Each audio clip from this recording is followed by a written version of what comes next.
Hello and welcome on behalf of the Partnership for Public Service. My name is Stephanie Sonkin and I'm a manager on our Federal Workforce Programs team.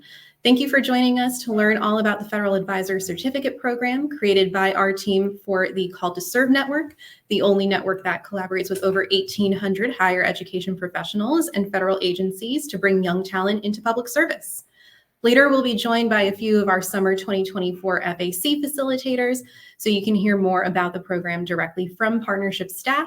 If you have any questions, please add them to the chat and we'll be able to answer them during the audience Q&A at the end of this session.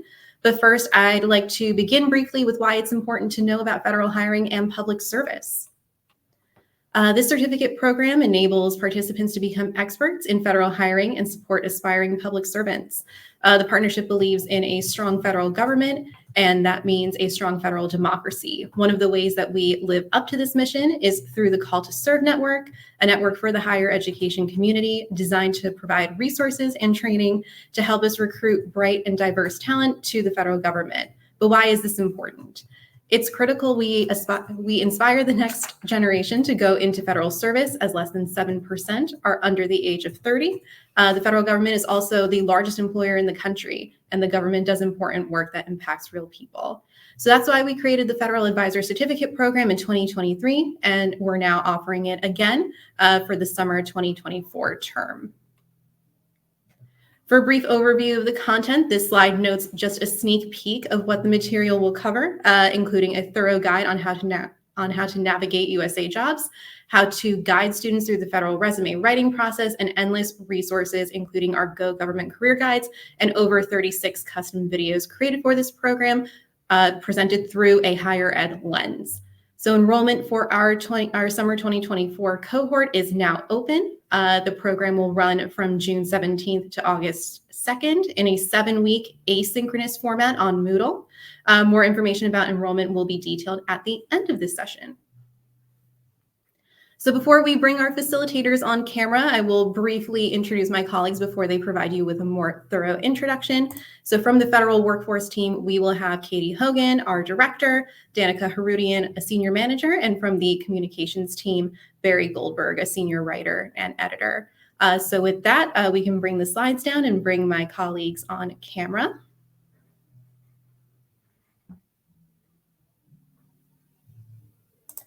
So I'd like to welcome Katie, Danica, and Barry to the screen. So if I could ask them all to introduce themselves. So let's go, Katie, Danica, and Barry. Thanks, Stephanie. Hi, everyone. My name's Katie Hogan. I'm a director with the Call to Serve Network here at the partnership. Really excited to have you here. A little bit of background on myself. So I actually worked in higher education for a decade. So I oversaw internship programs that place students into public service internships in Washington, D.C. They were coming from a Big Ten school in the Midwest for a semester or year-long experience. And I had a lot of students that wanted to go into federal government and were really excited about the prospect of government, but ran into roadblocks. So whether that was USA jobs or the timelines being really different from private sector, the background checks, all of those things are hurdles that we ran into. And over the years, I like to say that I was a self-taught federal advisor, but it took a lot of work and there's a lot of nuances. So when I joined the partnership 2 years ago, Call to Serve Network, as Stephanie says, serves 1,800 career advisors and experiential educators and faculty from universities all over the country. I was actually a Call to Serve Network member when I was in my previous role, which is really funny and an honor to serve now on the other side. But we are really excited to build and bring you all this program. So this is for folks who want to be truly expert in all things federal so that they can support those students when they land in your office or in your email inbox saying, hey, how do I write a federal resume? Or why is the State Department lead time so long? How can we plan for that together? So it's an honor to be here. I'm always really excited to work with our Call to Serve Network. I have great fun facilitating the Federal Advisor Certificate program for you all. So I think that's all I'll share now, and I'll pass to my colleagues. And over to Danica. Hi, everyone. My name is Danica Harutian. I'm a senior manager at the partnership, working alongside this team with the Call to Serve Network. I had a lot of fun facilitating this Federal Advisor Certificate program twice last year, and really excited to facilitate this summer as well. Like Katie, I also used to work in higher education at universities in California and New York. And I'll share more about that experience being on the other coast, advising students in this space a bit later. But I will say that I had a lot of challenges as an advisor. I didn't know where to begin. And I think this professional development opportunity, whether you're a one person office, a fellowships advisor, part of a robust team in a school of public policy, or other departments, is just an amazing resource for you and for ultimately your institution as we hope to bring more students into public service. So I look forward to meeting the next cohort coming up shortly. And I'll pass to Barry. Thanks, Danica. It's really nice to be here and to meet everyone. My name is Barry Goldberg. This will be my first year facilitating the FAC program, although at the partnership, where I've been for about 3.5 years, I've spent a lot of time promoting the program, learning about the program, doing a lot of work around our talent recruitment and workforce work. And I'll say, just, in terms of my own background, I, like Danica and Katie, spent not quite 10 years in higher ed, closer to 6 or 7. I pursued a doctorate in history. I taught at the college level for a while. So I have experience in higher ed and advising those types of students. Made the jump to the partnership, again, about 3.5 years ago. And I have a BS in history and education from Northwestern, which is what led me into the education world. I actually taught high school for a while before college. So really my background is in education, and I'm very much looking forward to the opportunity to work with you all and sort of be on the other side of the table, helping bring people into public service. Thanks, Barry. So our first question is technically for you as our newest FAC facilitator. So in auditing and learning more about this content, who would you say that this certificate is for? Not everyone who goes through FAC is necessarily in higher ed, though the majority are. But which career areas does this work speak to? Yeah, so I think one of the best things, there are many benefits of this course or program, but I think one of the big ones is that it really is geared toward a very, very broad audience. Folks who are working with students in really virtually every career track, right? Not just public policy or public administration.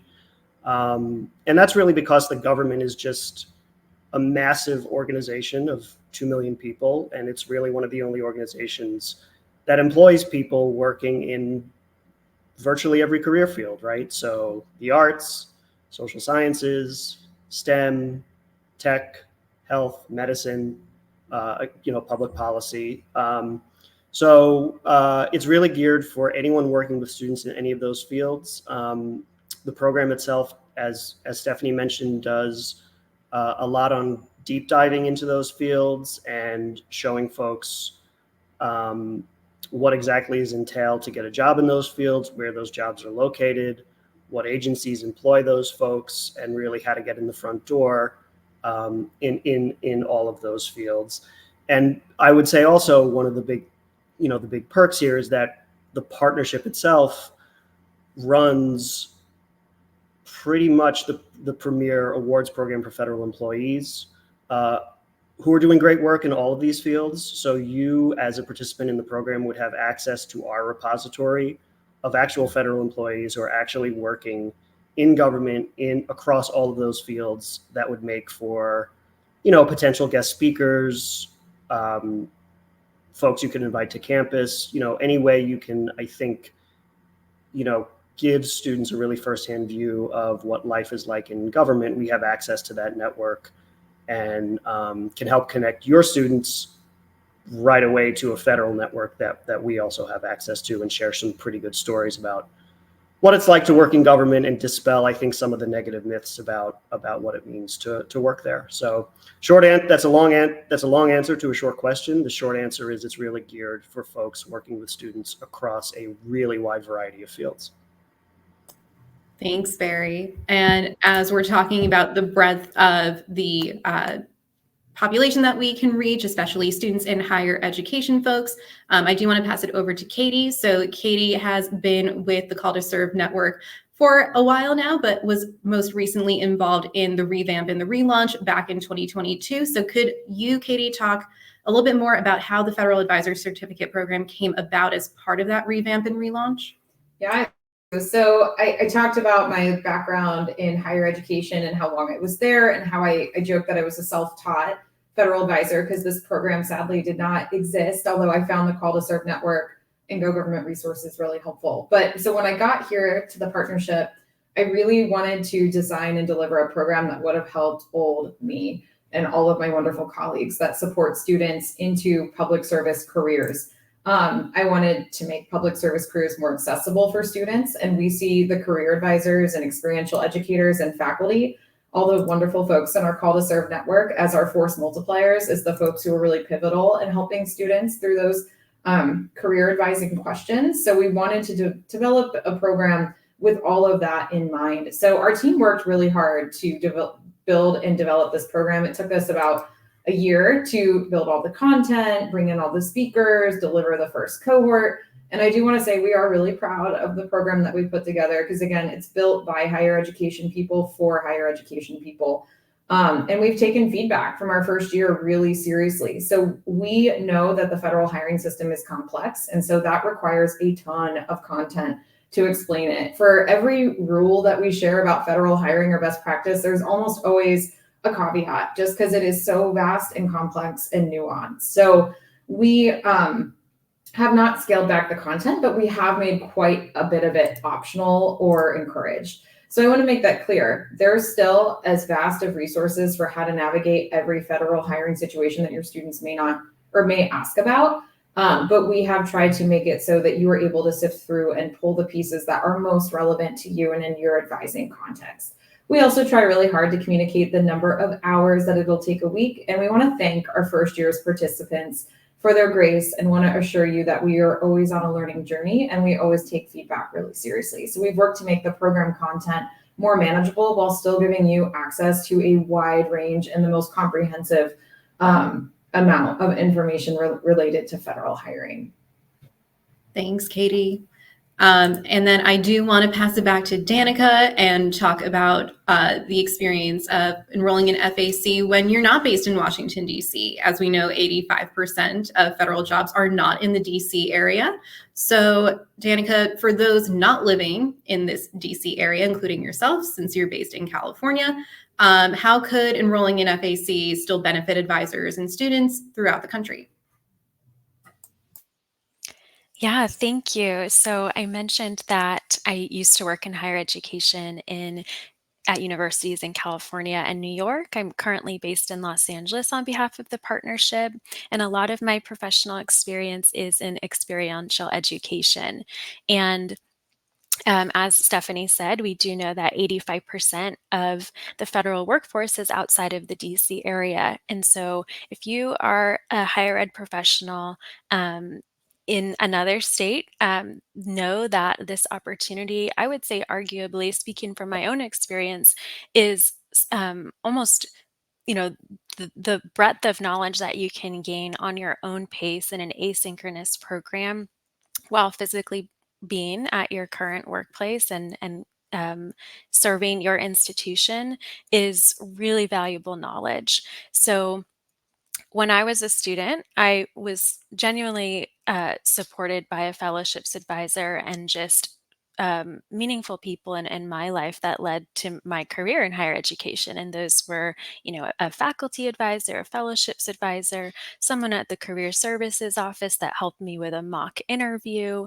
And then that led into my own work working in higher education. And as you all know, the collaboration on campus between different offices, staff and faculty, experiential ed offices, internship coordinators, all of the above, the collaboration there is so important. And this professional development program really equips you to have actionable next steps.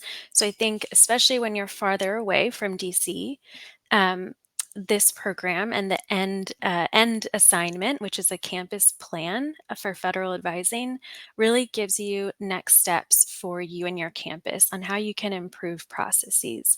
whether that's making new connections on campus, reaching out to local federal employees in your region or state, federal alumni from your institution that are eager to inspire the next generation of public servants and connect with you.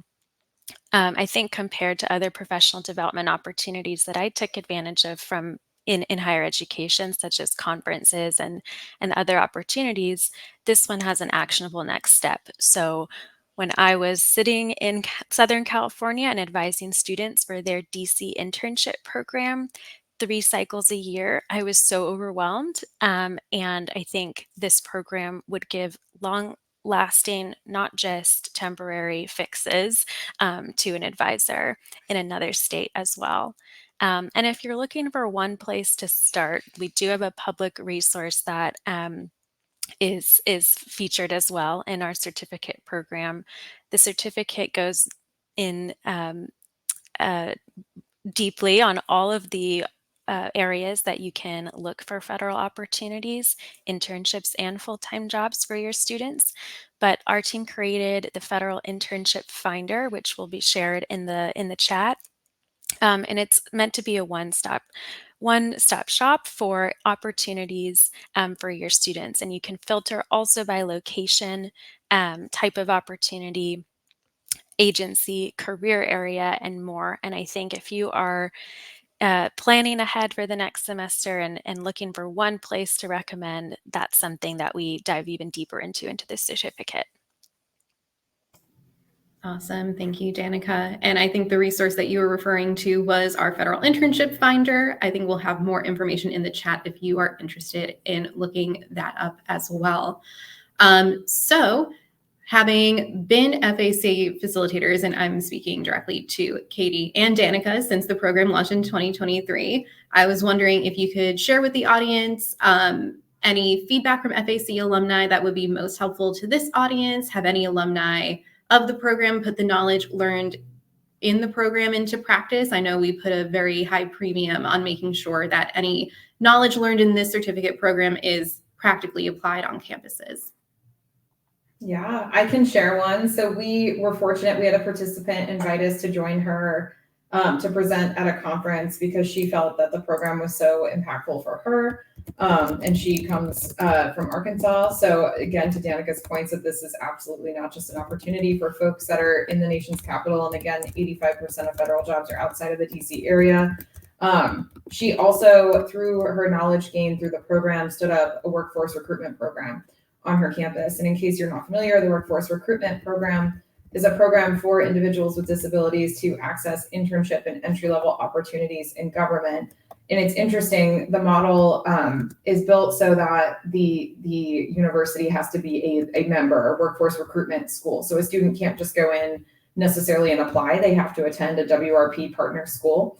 And so our participants stood a WRP program up on her campus, which is awesome, creates more access to opportunities. And she became aware and inspired to do that because of the program. So that's one of my favorite anecdotes of outcomes. Danica, what would you add? Yeah, 2 things, although it's really hard to pick because I've really enjoyed engaging with all of our participants and what they've taken from this program in their current and future work.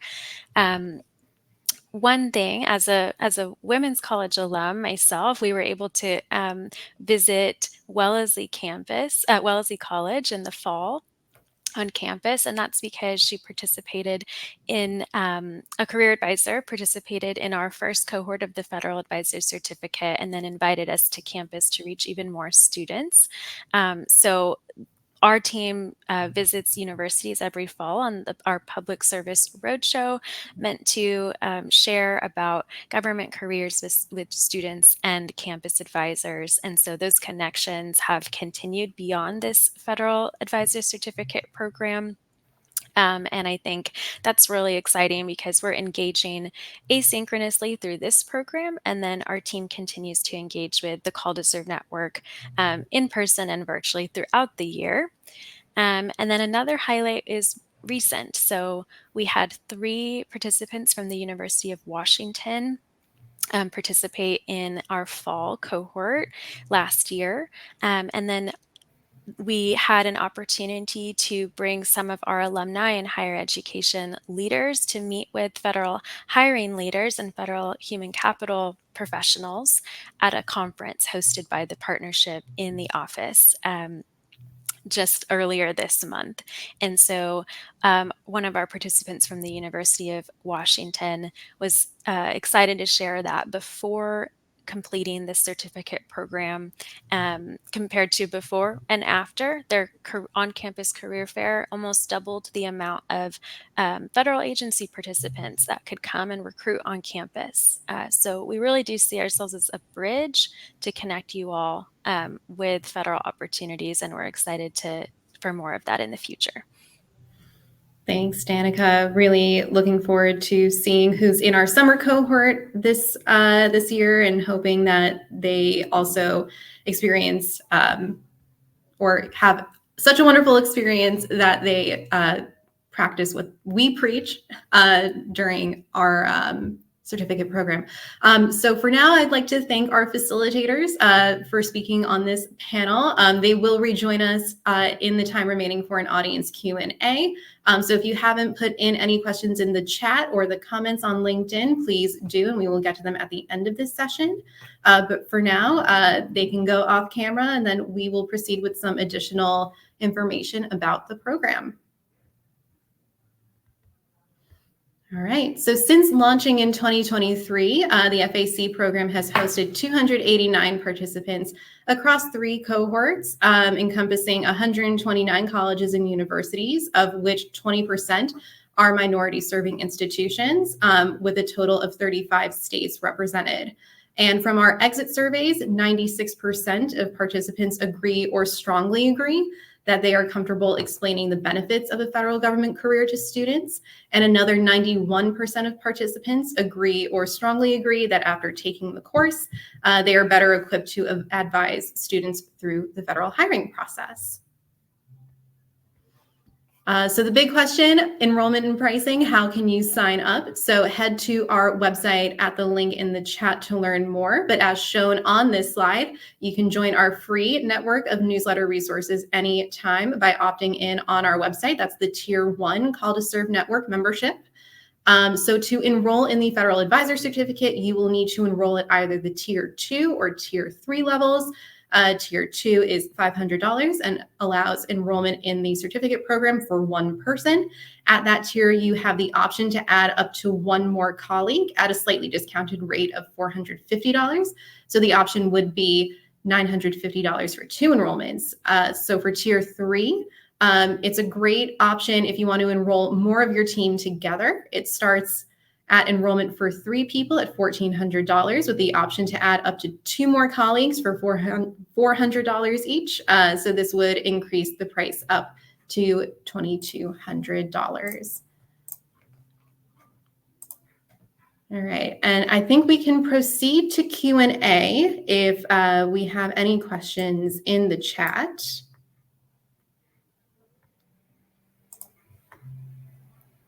All right, if we can bring in our other facilitators.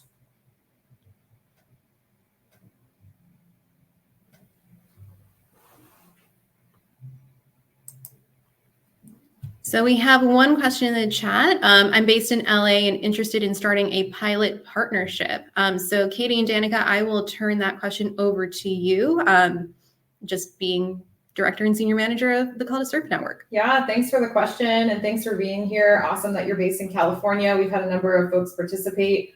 Would love to hear more about what you're thinking, and I would encourage you to email us at calltoserve@ourpublicservice.org, which we will put in the chat.